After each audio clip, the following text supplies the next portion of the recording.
नसल्ली अला रसूलिल करीम अम्मा बाद फ़ाउज़ु बिल्लाहि मिनश शैतानिर रजीम बिस्मिल्लाहिर रहमानिर रहीम रब्बि इश्रह ली सदरी व यस्सिर ली अमरी वहलुल उक़दतम मिन लिसानी यफ़क़हू क़ौली। अस्सलामु अलैकुम व रहमतुल्लाहि व बरकातुहू।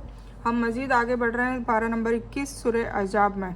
सूरह अहज़ाब मदीने में नाजिल हुई और इसमें 73 आयतें और 9 रुकू हैं। अब ये मदीने में नाजिल हुई। अभी तक हम कुछ सूरह मुसलसल मक्के वाली ही पढ़ रहे थे, जिसमें बार बार तौहीद, आखिरत, जहन्नम के लिए हमें डराया जा रहा था और जन्नत की खुशखबरी भी दी जा रही थी। ठीक है, जैसे जैसे अमाल है उसके हिसाब से। अब हम मदनी की जो मदनी सूरह का कर रहे हैं हम आगाज़।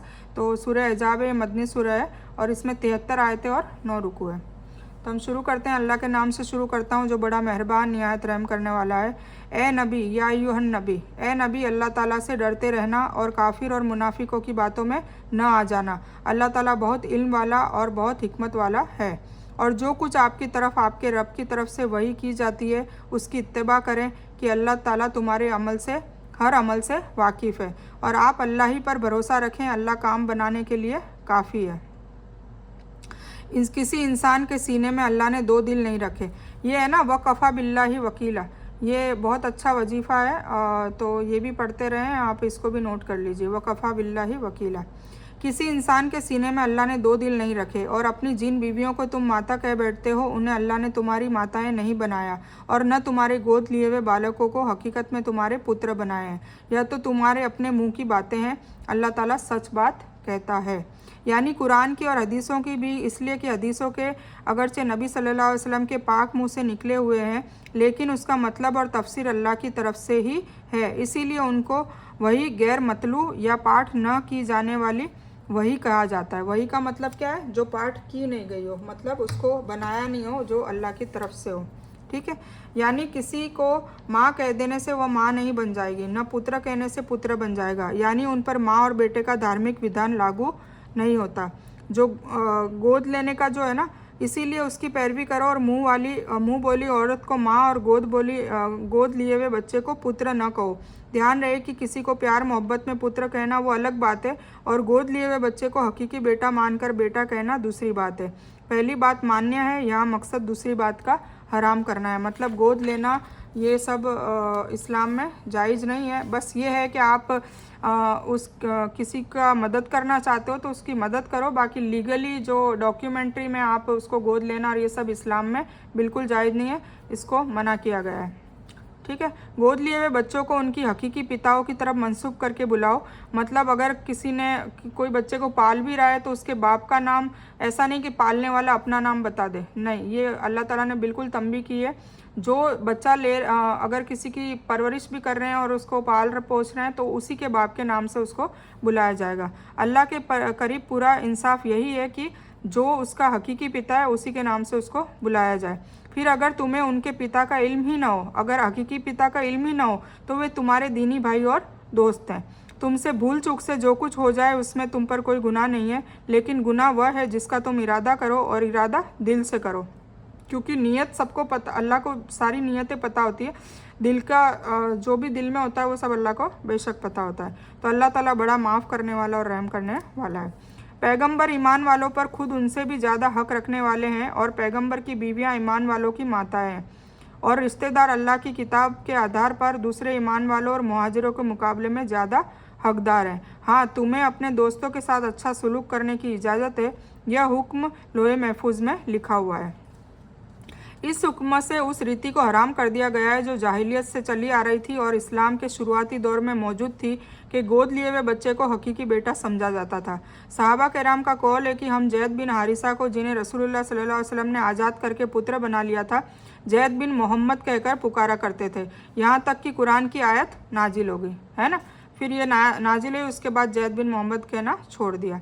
नबी सल्लल्लाहु अलैहि वसल्लम अपनी उम्मत के जितने खैर को और भलाई चाहने वाले थे, वजाहत की ज़रूरत नहीं है ना, क्योंकि जितना हुजूर पाक सल्लल्लाहु अलैहि वसल्लम ने अपनी उम्मत के लिए सोचा उसका तो बयान ही, मतलब उसका कोई सबूत देने की ज़रूरत नहीं है। अल्लाह ताला ने आप सल्लल्लाहु अलैहि वसल्लम की इस मोहब्बत और खैर ख्वाही को देखकर इस आयत में आप सल्लल्लाहु अलैहि वसल्लम को ईमान वालों को अपनी जानों से भी ज़्यादा मोहब्बत करने के लायक और आप सल्लल्लाहु अलैहि वसल्लम की मोहब्बत दूसरी सभी मोहब्बत से बड़ी और आपका हुक्म अपनी सभी इच्छाओं से बेहतर बताया है। इसीलिए मुसलमानों के लिए ज़रूरी है कि आप सल्लल्लाहु अलैहि वसल्लम जिस माल की मांग अल्लाह के लिए करे वह आप सल्लल्लाहु अलैहि वसल्लम पर निछावर कर दे, चाहे उन्हें खुद कितनी ही ज़रूरत हो। आप सल्लल्लाहु अलैहि वसल्लम को अपनी जान से भी ज़्यादा प्यार करें, जैसे हज़रत उमर का वाक़या है ना। मतलब सहाबा कराम जो कैसे अपनी जानों से भी ज़्यादा प्यार करते थे हुजूर पाक सल्लल्लाहु अलैहि वसल्लम को, इस तरीके से प्यार करने का हमें हुक्म दिया गया है, हम सभी को, क़यामत तक हर इंसान को दिया गया है। अब सोचिए अपने अपने गिरेबानों में कि हम कितनी मोहब्बत हुजूर पाक सल्लल्लाहु अलैहि वसल्लम से करते हैं। तो हमें हुजूर पाक सल्लल्लाहु अलैहि वसल्लम से इतनी मोहब्बत करनी है कि हमारे माँ बाप, शौहर, औलादें, धन दौलत, हमारी इज्जत, ये सब कुछ फ़ना हो जानी चाहिए अगर हुजूर पाक सल्लल्लाहु अलैहि वसल्लम की कोई कहीं बात से टकराती हो तो, ठीक है। यानी इज्जत और एहतराम में करने में और उनके विवाह न करने में मुसलमान मर्द और मुसलमान औरतों की माताएं भी है। हुजूर पाक सल्लल्लाहु अलैहि वसल्लम की जो बीवियां थी उनके लिए दूसरों से शादी करना हराम करार कर दिया था, क्योंकि वो हमारी माएँ मानी जाती है।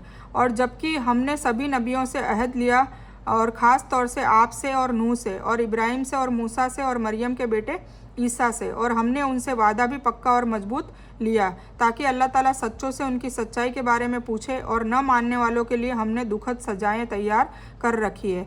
ए ईमान लाने वालों, अल्लाह ताला ने जो उपकार तुम पर किया उसे याद करो, जबकि तुम्हारा सामना करने के लिए सेनाओं पर सेनाएं आई, फिर हमने उन पर तेज़ गति वाली आंधी और ऐसी सेना भेजी जिन्हें तुमने देखा ही नहीं, और जो कुछ तुम करते हो अल्लाह ताला सबको देखता है। इस वादे से क्या मुराद है? कुछ के करीब ये वादे हैं जो एक दूसरे की मदद और तस्दीक का रसूलों से लिया गया था, जैसे कि सूरह आले इमरान की आयत नंबर 81 में है।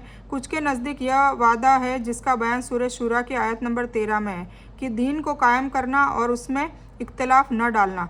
यह वादा अगरचे सभी नबियों से लिया गया था, लेकिन यहाँ पर ख़ास तौर से 5 रसूलों का नाम है जिनसे उनकी अहमियत और फजीलत का अंदाज़ा होता है। उनमें भी नबी सल्लल्लाहु अलैहि वसल्लम का बयान सबसे पहले है, जबकि रसूलों के बिना पर आप सल्लल्लाहु अलैहि वसल्लम आखिरी हैं। इससे आप सल्लल्लाहु अलैहि वसल्लम की इज्जत और एहतराम की जिस तरह वजाहत हो रही है उसकी तफसील करने की ज़रूरत नहीं है। इस आयत में अजाब की लड़ाई की मुख्तसर जानकारी है जो 5 हिजरी में वाक़ हुई। इसे अजाब इसलिए कहा गया कि इस मौके पर सभी इस्लाम के दुश्मन इकट्ठा होकर मुसलमानों के केंद्र मदीने पर हमला करने के लिए आए। एजाब अरबी ज़ुबान में हिजब मतलब गिरोह का बहुवचन कहा जाता है। इसे खंदक की जंग भी कहते हैं, इसलिए कि मुसलमानों ने मदीने के बचाव के लिए मदीने की तरफ खंदक खोद दी थी ताकि दुश्मन मदीने के अंदर न आ सके। इससे मुराद यह है कि हर तरफ से दुश्मन आ गए, और ऊपर से मुराद गतफान, हवाजीन और दूसरे नजद के मूर्ति पूजक है, और नीचे की तरफ से कुरैश और उनके साथी और सहयोगी। यह मुसलमानों की उस हालत का बयान है जिससे वे उस वक्त परेशान थे। खंदक की लड़ाई में काफ़ी परेशानी उठानी पड़ी थी, काफ़ी फाके रखने पड़े थे। तो आप यूट्यूब पे सर्च करके खंदक का जो बयान है वो सुन सकते हैं, तो आपको पता चलेगा कि हुजूर पाक सल्लल्लाहु अलैहि वसल्लम ने और कुछ सहाबाओं ने बहुत मुश्किलें उठाई थी और काफ़ी लड़ाइयाँ करनी पड़ी थी उनको अपने बचाव के लिए, ठीक है, अपने दीन के बचाव के लिए, अपने बचाव के लिए। यही ईमान वालों का इम्तिहान लिया गया और पूरी तरह से वे झंझोड़ दिए गए। और उस वक्त मुनाफिक और रोगी दिल वाले कहने लगे कि अल्लाह ताला और उसके रसूल ने हमसे सिर्फ छल और कपट के ही वादे किए थे। और उन्हीं के एक गुट ने आवाज़ लगाई कि ए यस्रिब वालों, तुम्हारे ठहरने का यह मुकाम नहीं, चलो लौट चलो। और उनका एक दूसरा गुट यह इजाज़त नबी से मांगने लगा कि हमारे घर खाली और असुरक्षित है। हकीकत में वे खुले हुए असुरक्षित न थे, लेकिन उनका मजबूत इरादा भाग खड़े होने का हो चुका था। मतलब ऐसा हाल हो गया था कि मतलब उनके खुद के ही लोग उनको साथ देना छोड़ दिया था। कुछ लोग तो ये बोलने लगे, जो मुनाफिक थे वो ये बोलने लगे कि अल्लाह ताला ने और रसूल ने क्या हमें छल कपट के लिए वादे ही किए थे, मतलब हमें परेशानियां झेलनी पड़ेगी। और कुछ लोग भागने की वो कर रहे थे कि हमारे घर खाली है और असुरक्षित है तो हम चले जाते हैं। तो इस तरीके से सब अपना पल्ला झटकने लगे। और अगर मदीने के चारों तरफ से उन पर सेनाएं दाखिल कराई जाती, फिर उनसे फसाद की मांग की जाती, तो ये ज़रूर फसाद मचा देते और कुछ लड़ते भी तो थोड़ी सी। और इससे पहले तो उन्होंने अल्लाह से वादा किया था कि पीठ न फेरेंगे, और अल्लाह ताला से किए गए वादे की पूछताछ जरूर है ना। पहले तो वादा कर लिया कि हम पीठ नहीं फेरेंगे और फिर बहाने बनाने लगे। कह दीजिए कि अगर तुम मौत या कत्ल से डर से भागो तो यह भागना तुम्हें कुछ काम नहीं आएगा और उस वक्त तुम बहुत कम फ़ायदेमंद किए जाओगे। है ना। मतलब जंग से अगर भाग गए तो फिर तुम्हें कोई फ़ायदा नहीं होगा, ना दुनिया में ना आखिरत में। और अगर जंग में तुम कत्ल कर दिए जाते हो तो शहीद की मौत मरते हो, और नहीं कत्ल किया जाते हो तो भी तुम्हें अच्छे से इज्जत और एहतराम से माना जाएगा। यथरिब उस पूरा इलाके का नाम था, मदीना उसी का एक हिस्सा था जिसे यहाँ यथरिब का नाम दिया गया है। कहा जाता है कि इसका नाम यथरिब इसलिए पड़ा कि किसी वक्त अमालिका में से किसी ने यहाँ पड़ाव डाला था जिसका नाम यथरिब बिन अमील था, उसके नाम से यथरिब रखा गया था। पूछिए तो कि अगर अल्लाह ताला तुम्हें कोई बुराई पहुँचाना चाहे या तुम पर कोई रहमत करना चाहे तो कौन है जो तुम्हें बचा सके या तुमसे रोक सके। अपने लिए अल्लाह ताला के सिवाय ना कोई वली पाएगा ना कोई मदद करने वाला। अल्लाह ताला तुम में से अच्छी तरह जानता है कि जो दूसरों को रोकते हैं और अपने भाई बंधुओं से कहते हैं कि हमारे पास चले आओ और कभी कभी ही लड़ाई में आ जाते हैं, उनको अल्लाह ताला बहुत अच्छे से जानता है। तुम्हारी मदद में पूरे कंजूस है। फिर जब डर भय का मौका आ जाए तो आप उन्हें देखेंगे कि वह आपकी तरफ नज़र जमा देते हैं और उनकी आंखें इस तरह घूमती है जैसे उस इंसान की जिस पर मौत की बेहोशी हो, मतलब मौत का खौफ होता है। फिर जब डर जाता रहता है तो तुम पर अपनी तेज़ जबान से बड़ी बड़ी बातें बनाते हैं। माल के बड़े लालची हैं, यह लोग ईमान लाए ही नहीं हैं। अल्लाह ताला ने उनके सारे अमल बेकार कर दिए और अल्लाह ताला पर यह बड़ा आसान है।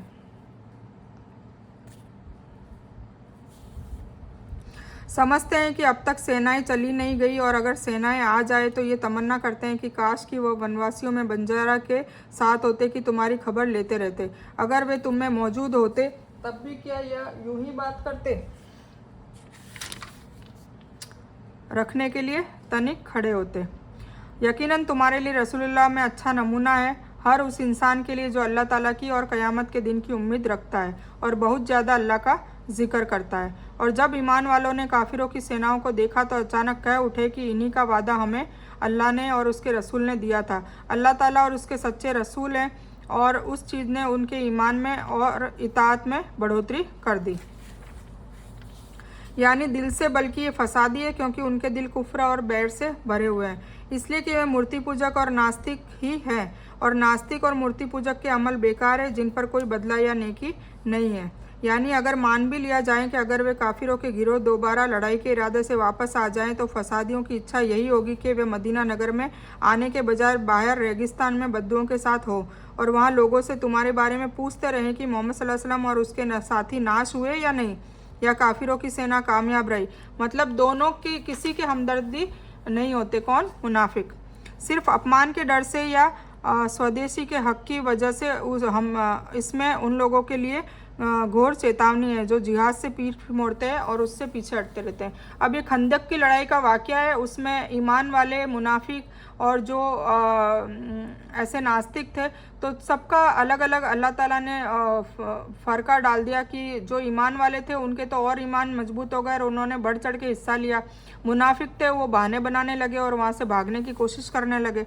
तो अल्लाह ताला इस तरीके से हुजूर पाक सल्लल्लाहु अलैहि वसल्लम के सामने सबका चिट्ठा खोल रहे हैं। यानी ए मुसलमानों और मुनाफिकों, तुम सबके लिए रसूल अल्लाह जल्ले शानु में रसूल सल्लल्लाहु अलैहि वसल्लम में नमूना है। मतलब रसूलुल्लाह सल्लल्लाहु अलैहि वसल्लम की तरह तुम रहो, वो एक आदर्श नमूना है। तो तुम जिहाद में और सब्र में तकवा और उसकी पैरवी करो। हमारा रसूल जिहाद के वक्त भूखा रहा है ना, कई दिनों तक भूखा, उनको फाके रखने पड़े, यहाँ तक कि पेट पर पत्थर बांधने पड़े, उसका मुंह जख्मी हो गया, उसका दांत टूट गया। खंदक अपने हाथों से खोदी और लगभग 1 महीने दुश्मन के सामने डटे रहे। यह आयत अगरचे अहज़ाब की लड़ाई के बारे में नाजिल हुई है जिसमें लड़ाई के मौके पर ख़ास तौर से रसूलुल्लाह सल्लल्लाहु अलैहि वसल्लम की सीरत को सामने रखने और पैरवी करने का हुक्म दिया गया है। लेकिन यह हुक्म आम है, यानी आप सल्लल्लाहु अलैहि वसल्लम की सारी कथनी करनी हर हालत में मुसलमानों के लिए पैरवी फ़र्ज है।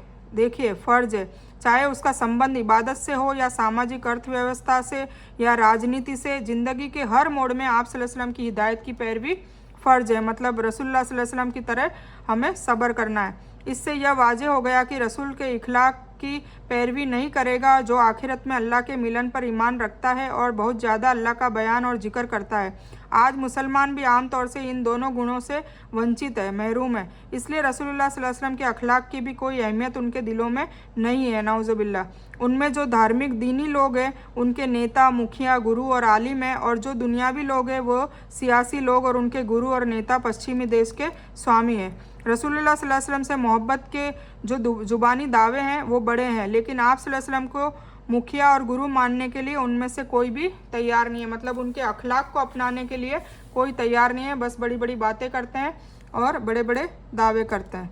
ठीक है, तो मैं ये बयान को यही मुकम्मल करती हूँ। वैसे ये बयान ये सूरह पूरी कंप्लीट नहीं हुई है, पर मैं इसको अभी यहीं पर मुकम्मल करती हूँ और फिर आगे मज़ीद हम दूसरे वीडियो में कवर करेंगे इंशाल्लाह। तो इस बयान में कुछ भी दीन की अच्छी और हक बात आई है वो सिर्फ अल्लाह की तरफ से है, और बुरी या गलत बात जो गलती से या जज्बात में आकर मेरे मुंह से कुछ भी गलत वर्ड या कोई बात निकल गई हो तो वो मेरी तरफ से है, और इस गलती के लिए मैं अल्लाह अज़्ज़वजल से और आप सभी लोगों से माफ़ी की तलबगार हूँ। मैं कोई आलिमा नहीं हूँ, सिर्फ तालिब इल्म हूँ, और अल्लाह मेरी कोशिश से आप सभी को सही नफ़े बख्श इल्म पहुँचाए और मैं आप लोगों की हिदायत और हिकमत में सदका जारिया बनूँ, बस मेरी यही तमन्ना है। आमीन सुम्मा आमीन या रब्बल आलमीन। रब्बना आतीना मिन लदुनका रहमतन व हय्यिना मिन अमरिना रशदा। अल्लाहुम्मा सल्ली अला मोहम्मद व अला आलि मोहम्मद कमा सल्लैता अला इब्राहीम व अला आलि इब्राहीम इन्नका हमीदुम मजीद। अल्लाहुम्मा बारिक अला मोहम्मद व अला आलि मोहम्मद कमा बारकता अला इब्राहीम व अला आलि इब्राहीम इन्नका हमीदुम मजीद। व आखिरु दावाना अनिल हम्दुलिल्लाहि रब्बिल आलमीन।